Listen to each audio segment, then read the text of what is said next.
మన దేశంలో ఎంతో మంది అందగత్తెలు పుట్టారు, ఇంకా ఉన్నారు కూడా. కానీ ప్రపంచం మెచ్చిన అందగత్తె లీలా నాయుడు.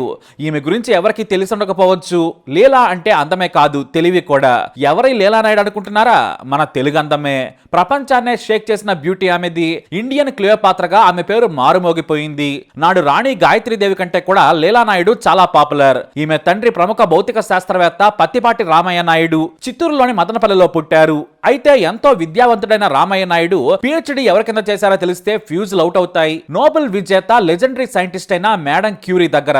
అంతేకాదు ఆమె ల్యాబ్ కు చీఫ్ సైంటిస్ట్ అసిస్టెంట్ గా కూడా పనిచేశారు ఆయన. ఆ తర్వాత ప్యారిస్ లో ఎనెస్కోకి సైంటిఫిక్ అడ్వైజర్ గా పనిచేశారు. ఆ సమయంలోనే ఫ్రెంచ్ యువతి అయిన మార్తాను పెళ్లి చేసుకున్నారు. ఆమెకు కూడా భారత మూలాలున్న యూరోప్ లోనే పుట్టి పెరిగారు. అయితే రామయ్య నాయుడు మార్తాకి పిల్లలంటే చాలా ఇష్టం ఉండేది. అయితే మార్తాకు ఆరోగ్య సమస్యలు వేధించేవి. అలా 8 సార్లు గర్భం దాల్చినా కూడా ప్రతిసారి గర్భస్రావం అయ్యేది. అయినా సరే వాళ్ళు తమకు ఓ సంతానం కావాలని కోరుకున్నారు. అలా 8 సార్లు కన్నీళ్లు పెట్టుకున్న తర్వాత పుట్టిందే లీలా నాయుడు. ఆమె చిన్నప్పటి నుంచి చదువులో చురుకు, కానీ ఆమె అందం మాత్రం దిగివచ్చిన తారలా ఉండేది. స్విట్జర్లాండ్ లోని స్కూల్లో చదువుకున్నారు. ఇక లీలా నాయుడు అందం గురించి స్విట్జర్లాండ్ మొత్తం చెప్పుకునేలా ఆమె ఫోటోలు ప్రముఖ పత్రికల్లో వచ్చేవి. ఆమె అందాన్ని పొగుడుతుంటే సినిమా హీరోయిన్ కావాలనుకున్నారు ఆమె. జెనీవాలో అయితే అందం అంటే లీలా నాయుడుదే అనేవారు. 16 ఏళ్ల వయసులోనే మిస్ ఫెమినా ఇండియా అవార్డు గెలుచుకున్నారు. ఆమె భారత్ కు వచ్చేవారు కాదు, కానీ తల్లి మార్తా భారత సంస్కృతి జీవన విధానం మీద పరిశోధనలు చేసేవారు. అప్పటికి ఆమె జర్నలిస్ట్ గా కూడా పనిచేసి పేరు తెచ్చుకున్నారు. ఆ తర్వాత ఎండాలజిస్ట్ గా పరిశోధనలు చేసి పిహెచ్డి అందుకున్నారు. ఇక నటి కావాలనుకున్న లీలా నాయుడు తన అందంతో వెండితెర ప్రేక్షకులను కట్టిపడేయాలనుకున్నారు. అందుకు ప్రముఖ శిక్షకుడు జీన్ రెనోయిర్ దగ్గర నటనలో శిక్షణ తీసుకున్నారు. ప్రపంచం మెచ్చిన అందగత్తెల్లో ఒకరిగా పేరు తెచ్చుకున్నారు లీలా నాయుడు. ఓగ్ పత్రిక నాడు ప్రచురించిన బ్యూటీస్ లిస్ట్ లో లీలా నాయుడు ఫోటో ప్రపంచాన్ని షేక్ చేసింది. అప్పటి వరకు క్వీన్ గాయత్రీదేవి అందం మాత్రమే గ్రేట్ అని చెప్పుకునేవారు. కానీ ఆ తర్వాత లీలా నాయుడు సెన్సేషన్ గా మారారు. భూలోకంలో ఇలాంటి అందం లేదని పొగట్ట మొదలు పెట్టారు. అంతేకాదు ధనవంతులు ఆమెను దగ్గర నుంచి చూస్తే చాలనుకునేవారు. ఆ తర్వాత ఎంతో మంది ఆమె పరిచయం కోసం పాకులాడారు. అయితే ఓ ఫంక్షన్ లో 1956లో ఒబేరాయ్ హోటళ్ల వ్యవస్థాపకుడు మోహన్ ఒబేరాయ్ కొడుకు తిలక్ రాజ్ ఆమెకు స్నేహం పేరుతో దగ్గరయ్యాడు. ఆమెను పిచ్చిగా ప్రేమిస్తున్నానని ప్రతిరోజు తన ఖరీదైన కారేసుకుని ఆమె ఇంటి ముందు వాలిపోయేవాడు. అలా వారి స్నేహం ప్రేమగా మారింది. వెంటనే పెళ్లి చేసుకోవాలని ఒత్తిడి చేశాడు తిలక్. ఆమె కూడా పెళ్లి చేసుకుంది. అప్పటికి లీలా నాయుడు వయసు కేవలం 16 ఏళ్లు మాత్రమే.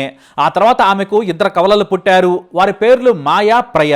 ఎంత పెద్ద మగాడైనా మతిపోయే అందం రోజు ఎదురుగా ఉంటే ఇంతేననుకుంటాడేమో. లీలా నాయుడును చూస్తే చాలనుకున్న తిలక్ రాజ్ ఆ తర్వాత ఆమెను కాదని మరో యువతపై మోజు పెంచుకున్నాడు. ఆ తర్వాత ఇద్దరికి విభేదాలు వచ్చాయి. దీంతో భారీగా ఆస్తులు ఇచ్చేసి లీలాతో విడాకులు తీసుకున్నాడు. కానీ లీలా మాత్రం నీ వల్లే నేను చిన్న వయసులో పెళ్లి చేసుకున్నాను, తల్లినయ్యాను, కాబట్టి పిల్లల బాధ్యత కూడా నీదేనని కవల పిల్లలను భర్త తిలక్ రాజుకు ఇచ్చి వివాహ బంధం నుంచి బయటకు వచ్చేశారు. ఆ తర్వాత ఆమె వద్దన్నా కూడా దర్శకులు వెంట పడేవారు. ఎందుకంటే ఆమె గ్లామర్ అలాంటిది. పైగా నటనలో శిక్షణ తీసుకున్నారు. అలా మొదట తనకు ఇష్టం లేకుండానే అనురాధ అనే సినిమాలో నటించారు. ఈ మూవీకి నేషనల్ అవార్డు వచ్చింది.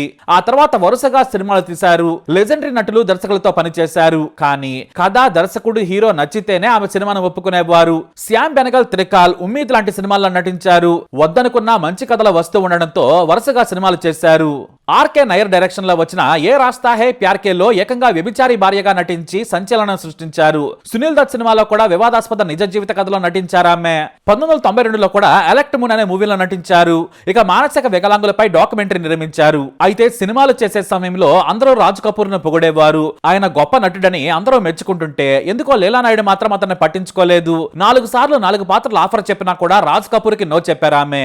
అయితే తాను ఎంత సినిమాల్లో బిజీగా ఉన్నా కూడా పుస్తకాలను విపరీతంగా చదివేవారు. అందువల్లనేమో ఆమె నాటి ప్రముఖ కవి, రచయిత అయిన డామ్ మోరిస్ ను ప్రేమించి పెళ్లి చేసుకున్నారు. సినిమాలు కూడా వదిలేసి లండన్ లో కొన్నాళ్లు, ప్యారిస్ లో కొన్నాళ్లు గడిపారు. చివరకు న్యూయార్క్ లో ఉన్న సమయంలో మోరిస్ తో విభేదాలు వచ్చాయి. ఎందుకంటే కేవలం తన డబ్బు చూసి ప్రేమించాడు. తనను వాడుకున్నాడని తెలుసుకొని అతనికి కూడా విడాకులు ఇచ్చేసింది. దీంతో మళ్లీ రెండో భర్త చేసిన మోసం తట్టుకోలేక తీవ్రమైన మానసిక ఆందోళనకు గురయ్యారు. అప్పుడే పుస్తకాలు ఆమెకు మళ్లీ ఫ్రెండ్స్ గా మారాయి. ఖాళీగా ఉంటే చాలు పుస్తకాలను చదువుతూనే గడిపేవారు. ఇదే పని. ఆమె ఎన్ని పుస్తకాలు చదివారో కూడా తెలియదు. ఇక కొన్ని నచ్చిన వాటిని అయితే ఎన్నిసార్లు చదివారో కూడా లెక్కే లేదట. ఆ పుస్తకాల కారణంగా మళ్లీ మామూలు మనిషి అయ్యారు ఆమె. ఆ తర్వాత తన చదవడం అభిరుచి నుంచి పత్రికలకు చిన్న చిన్న ఆర్టికల్స్ రాయడం మొదలు పెట్టారు. రాయడం తన తల్లి నుంచి నేర్చుకున్నారు ఆమె. మార్తా తల్లి జర్నలిస్ట్ గా పనిచేసే సమయంలో ఆర్టికల్స్ రాస్తుండగా దగ్గర నుంచి పరీక్షించేవారు. ఆ అనుభవంతో ముంబైలోని ప్రముఖ పత్రికలో ఎడిటర్ గా కూడా పనిచేశారు. ఆమె పుస్తకాల రివ్యూపై మానసిక విశ్లేషణల నుంచి Indian philosophy versus foreign philosophy మీద ఎన్నో అద్భుతమైన ఆర్టికల్స్ కూడా రాశారు. రాశారు. కాకపోతే వాటిని భద్రపరచలేకపోవడంతో మంచి ఆర్టికల్స్ మిస్ అయ్యాయని చెబుతారు. అయితే జీవితం ఎప్పుడు ఒకేలా ఉండదు కదా. సినిమాలు తగ్గిన తర్వాత తనకు ఆదాయం లేదు, ఆస్తులేమో కరిగిపోయాయి. ఆమె ఎవరితోనూ స్నేహంగా ఉండేవారు కాదు, ఒకరిద్దరు తప్ప. డబ్బు లేని సమయంలో ముంబైలోని కొలాబాలో అప్పటికే ఆమెకు ఖరీదైన విశాలమైన ఇల్లుండేది. అక్కడే ఒంటరిగా గడిపారు. అయితే జిడ్డు కృష్ణమూర్తి పుస్తకాలు, ఆయన ఫిలాసఫీ నచ్చి ఏకంగా లండన్ వెళ్లి జిడ్డు కృష్ణమూర్తి ఆశ్రమంలో సేద తీరారు. హాయిగా ప్రశాంతంగా గడుపుతూ జీనియస్ బ్రెయిన్స్ ఆలోచనలను దగ్గరగా చూశారు. ఎంతో మంది మేధావులు జిడ్డు కృష్ణమూర్తి ఆశ్రమానికి వచ్చేవారు. వారి మాటలు వింటూ తాను చెబుతూ గడిపేవారు. చివరకు మరింత మానసిక ఉత్సాహంతో భారత్ తిరిగి వచ్చారామె. ఎందుకంటే జిడ్డు కృష్ణమూర్తి లండన్ నుంచి అమెరికాకు వెళ్లిపోయారు. ఇక భారత్ లోని ఖరీదైన తన ఇంట్లోనే ఉంటూ పుస్తకాలు చదివారు. ఆ తర్వాత కాస్త మద్యం తీసుకోవడం అలవాటైంది. అది కాస్త ఎక్కువగా మారింది. ఆ తర్వాత సినిమా ఆఫర్లు కూడా వచ్చినా పట్టించుకోలేదు, ఇంటర్వ్యూలు ఇవ్వలేదు. బయట ప్రపంచానికి దూరంగా పుస్తకాలు మద్యంతో ఆమె 4 గోడల మధ్య ఎంజాయ్ చేశారు. అతి కొద్ది మంది సన్నిహితులతో సాయంత్రం వేళ కాసేపు చర్చించుకునేవారు. ఆమెకు పుస్తకాలే ప్రాణం. ఏకాంత జీవితం ఆమెకు కొత్త లోకాన్ని పుట్టించింది. ప్రపంచాన్ని పుస్తకాల కోణంలో నుంచి చూశారు. మేధావులు, క్లాసిక్ రైటర్స్ ఆలోచనలను అక్షరాల రూపంలో ఉన్న వాటిని అర్థం చేసుకున్నారు. వాటిని ఎంజాయ్ చేస్తూ ఉండేవారు. చాలా అరుదుగా ఆమె పేపర్లకు ఆర్టికల్స్ రాసేవారు. వాటి కోసం పుస్తక ప్రియులు, పాఠకులు ఎదురు చూసేవారు. తాను చదివిన పుస్తకాన్ని భిన్న కోణంలో ఆవిష్కరించే ఆమె మేధాశక్తి చాలా మందిని ఆలోచింపజేసింది. లీలా నాయుడు మీద ఎన్నో పుస్తకాలు వచ్చాయి. కొద్దిమంది ఆమెతో కొన్నిసార్లే మాట్లాడి పుట్టుక, చరిత్ర, బయోగ్రఫీ అంటే పుస్తకాలు రాశారు. ఏదేమైనా వెండి తెర మీద కనిపించిన బ్యూటీ లీలా నాయుడు. నాడు ప్రపంచం మొత్తంలోని ప్రముఖ దినపత్రికలన్నీ కూడా లీలా నాయుడు అందంతో మెరిసినవే.